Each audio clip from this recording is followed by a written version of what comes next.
I did a Known Be Known here and in Hertford a few months ago, and then did a masterclass, and now I'm doing the Genius lot. So that's the kind of order that we do them in. The masterclass, as we've said, with Gavin, is like sharing a bit more of your knowledge and helping people to sort of understand what it is you do and giving them some information and some practical techniques and stuff like that. With the Genius lot, it's more about sort of things that you have observed, or stuff that you're passionate about, or whatever, anything really that you feel is your genius. Now, my genius is, I feel, is the reason I'm here, the reason that I have a purpose, the reason I didn't die 3 times. That was one of the things I shared in the Known Be Known, was that I've had 3 life-threatening episodes. And I believe that my reason for being here is because of love. I firmly believe that I am here to love other people's children and to help other people with their issues that they have, the trauma that Becky talked about, and that's what I do. So my issue came from childhood experiences and never ever felt that I was loved. And it took 40 odd years of my life to actually appreciate and realise that I was loved. And in that period, because I had to be completely self-sufficient and have resilience to be able to cope with all the things that life had thrown at me, I wouldn't accept anyone else's love. I never believed that I was loved, and even when people did love me, I couldn't recognise it for what it was. So it took me getting cancer to actually realise that I was loved. And the day my sister said to me, "I'm glad you got cancer," I was like, shit. and I was like, why? And she said, because now I can do things for you and you can't stop me. And it just hit me like a ton of bricks, because I thought I had to be self-sufficient. My parents threw me out when I was 18, I was living in a bedsit, I had no money for food, I had to survive. In fact, that was the best thing they ever did for me, actually, was kick me out, because I had mental health issues, I'd been all sorts of issues when I was a child and so on. And they were my problem. And so giving me that space to go off and do my stuff on my own taught me about being self-sufficient and resilient. And it also made me realise that I could survive on next to nothing, aka Becky, but I could actually make a world for myself and be reliant upon only me, which then meant that in several times in my life when I've had to rely on only me, I knew I could get through it. Sometimes with the help of Samaritans, and I actually then went and became a Samaritan because I wanted to pay that love back. But for me, the key thing that I learned was, one, I am loved, but also being able to realise and appreciate how to receive that love, how to let people do things for you. Now, Becky's a prime example. She came here, and as she said, she stood up in front of us and said, "I need your help, I want to do this thing, could anyone help me?" And we all went, "Yeah, of course we can," and we did. And then she went, "Okay then, she's like a Tigger, she does just create things, and I've got some other friends. I mean, if I was in her position now, I would be wrecking it, absolutely wrecking it. But she's like, yeah, it's going to happen, and it's going to this, and it's that, because she's done it before, and she's built up that resilience to know that when she asks for help, she gets it. I've never been able to ask for help. And I then wasn't able to let people love me. And so from my perspective, love is such a powerful thing. Coming here, being around people that are full of love and are willing to share it and willing to help you. Becky pinged me and went, "I need help." And I was like, "You're right then, do this, do this, do this, do this, what do you know?" And then I'm like, "Right, Becky, where is it, where is it, where is it?" Because, and there's so many people that have helped Becky, I've only known Becky for about a year. Yes. July, the day we both walked in. We walked in here the same day, we came to the same meeting. Yeah, I think it was the one after it started. Yeah, it was. But, you know if I said to Becky, I need help, I don't need another relationship, I've got that one sorted, but, there might be something at some point. But, but that's the thing, she will call out to me and say, I need help. She's really good at being able to ask for help and let people help her. I haven't been that good at doing that. And only now, when people say to me, I'm here for you, and I will do things for you, and I'll go, thanks, okay, I understand that. And I know they really mean it. But in the same respect, I am the eternal helper, and will help other people. But when somebody else is hurting, there was somebody came to the collaboration meeting a few months ago, and they were really hurting, and I could see that. And I was like, I need to help him. And because it hurt me to see them hurting. And I was cross with this person, and I said to them, I'm really annoyed at you for not asking me for your help. And it hurt me to see them in that place, and I could just feel that hurt that they were going through. And they've sorted their lives out, and they're going on lovely, and everything's, they're work in progress like the rest of us. But that's the point, is it's not just about being able to give love. You've got to be able to receive it. And receiving love is, we see this in the relationships. I mean, as I said, I see people in different, networking stuff, and we're all busy. How's work? Yeah, great. And actually, whereas I am literally, what you see is what you get. And I'll say, I'm really shit at sales, I've realised, and then I get Scott say to me, actually, yes, I talked to one of your customers, and they said you're shit at sales. And I'm like, see, told you, But that's the point, it's like, so I can help you. And that's the thing, and I'm like, yes, please, I'd love your help.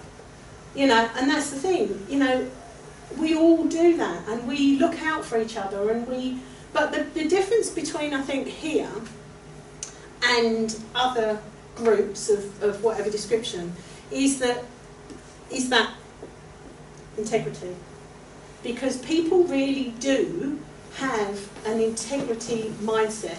If they come and they haven't got that, they don't last. They filter themselves out. And Joe said, if we have a problem, we don't have problem people. We discussed this when we talked about the forum and things like that. What if we get somebody, do we need moderators on the forum? Do we need this? Do we need that? And we went, no, be self-moderating. If people are a problem, there'll be a problem in the group. People won't be a problem on the forum any more than they would be in a group. And if they are, they'll self-moderate. They'll sort themselves out. We're all adults, but it is a different kind of way of being.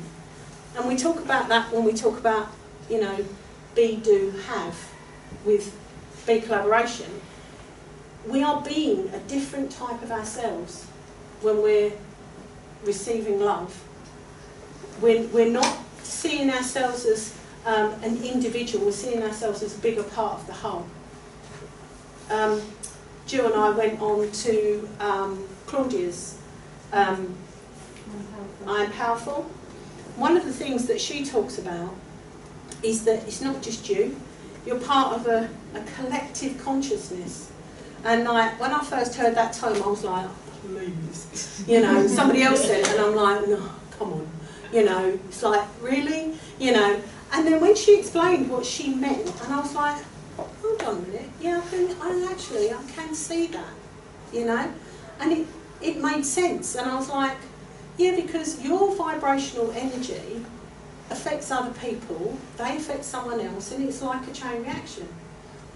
And so the thing is if we all give out love, and we all are allowing ourselves to receive love, then we're giving that person a gift. What my sister was trying to say to me was when, in not so many words, I wish she'd snuffed it. But what she was saying was, I have never been able to give you the gifts that you give me. You've never let me. She's my older sister. There's 7 years between us, and I used to look after her. Still do to a certain extent, because I'm like, I'm the youngest in the family, and I look after everybody. But my brothers and sister, when I got cancer, the day I had my first, 3 days after I had my first chemotherapy, I was flat out, absolutely. And every third day after I had chemo, we used to call it my dip day, my sister came every single time and sat with me and my niece, who used to be off on a Monday, and they sat with me the whole day and just made me laugh. I was flat out on the sofa, they sat there, they told me if I painted my toenails and my fingernails black, they wouldn't fall off. Rubbish, they fell off anyway. But anyway, they'd sit there and I'd be like this, and they'd be painting my toenails and my fingernails and all this, or doing crocheting and showing me this and reading stuff and all this, and just making me giggle, you know, because they knew that's what keeps me going. If anyone that knows me would know my laugh, you know, me and Deborah, like, you can't put me and Deborah in the same room because it causes like a sonic boom, like, you know, if our laughs hit each other. But, you know, it's like, that's the point, is you have to allow people to give that back for you. That you have to allow them to love you and to show you those gifts. To love someone is a massive thing. I do a lot of voluntary work with kids in foster care, and because of this thing, obviously I can't drive. And I'm supposed to be having one of my girls on Sunday, and I'm like, I can't let her down. You know, back to Jill's thing about not wanting to let people down. And I'm like, what can I do? How can I do this? How can I was like, right.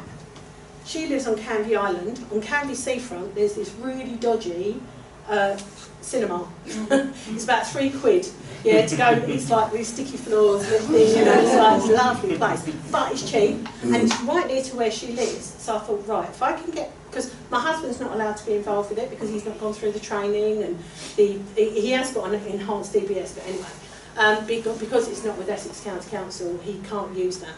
So I rang up and I said, look, could you pick her up? And they said, no. So I said, right, okay. Speak to the foster carer. So I rang the foster carer and said, could you bring her to the cinema? We can go to the cinema, we can have something to eat, and could you pick her up? And she went, yeah, okay. So we've made it happen. I can still see her. Okay, I won't be able to have the whole day with her, but as soon as this thing's off, we're going to Paradise Wildlife Park, because I've got some Tesco vouchers. So, you know, but that's the thing. You know, it doesn't have to be something miraculous. I mean, she's quite happy to just go to Basildon shopping, but I can't do that amount of walking, you know. But it's just about being with me that she gets a buzz out of, because I'm the only person in her life that doesn't get paid to be there. Every single person in her life gets paid to spend time with her. And that, for me, is a massive gift. The day that she said to me, oh, you know, we do a scrapbook thing. And she went, and I said, well, let's not use up you know, let's do both sides of the page. And she went, well, we're only doing this till Christmas. And I was like, no, this goes on forever. She went, what, till I'm 80? And I said, well, that will make me 120. So if you can keep me alive and wheel me out, I'll come. But she couldn't understand that I'll be around for as long as she wants me to be around, even when she leaves foster care. And also, I don't get paid to do it. And she's like, oh, right, okay. And that, I mean, both of the young people I've got have both got special needs. The other lad wouldn't understand any of that because he's mental age of about 5. So none of that, that'd all go over his head. He just wants to know where we're going, what we're going to do, what we're going to eat, you know. And that's fine. But for her, it means a hell of a lot. And so that, as a gift to her, has given her a feeling of worth, that somebody cares enough to give up their time for free. And when she gets moved to foster homes, when her social workers change, when her schools change, I stay constant. That means a huge amount to her, and it means a huge amount to me. I get much more out of it than she ever gets out of it. You know, I think, oh God, we're going to be a whole day walking around Legoland, you know, which was the most boring thing ever, because she's too old really, you know. But anyway, she wanted to go, so we went.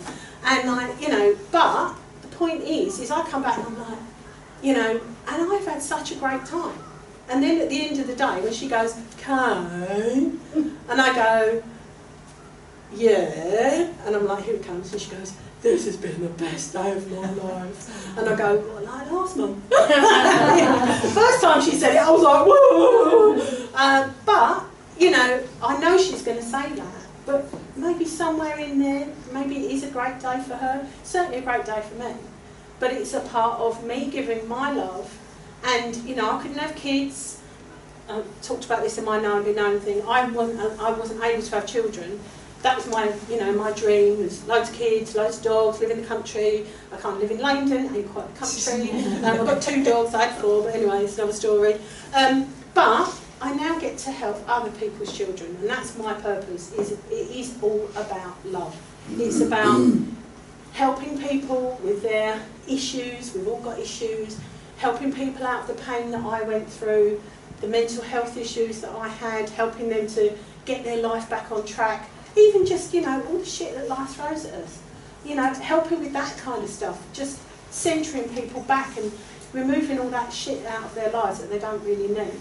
But it is all about being able to give love, but it's so much more important to receive love. And that's basically it.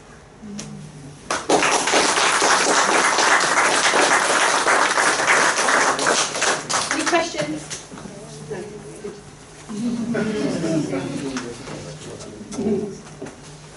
I wish I could wing it. He asked me a month ago and I forgot. Is that secret? What makes this perfect? I have integrity. I have integrity, being honest. He only asked her about 2 hours ago. Yeah, that's it. I witnessed it. He asked me a month ago. Asked before. And then Thank you for that, Kate. Turn it up. It was something. I think these are really.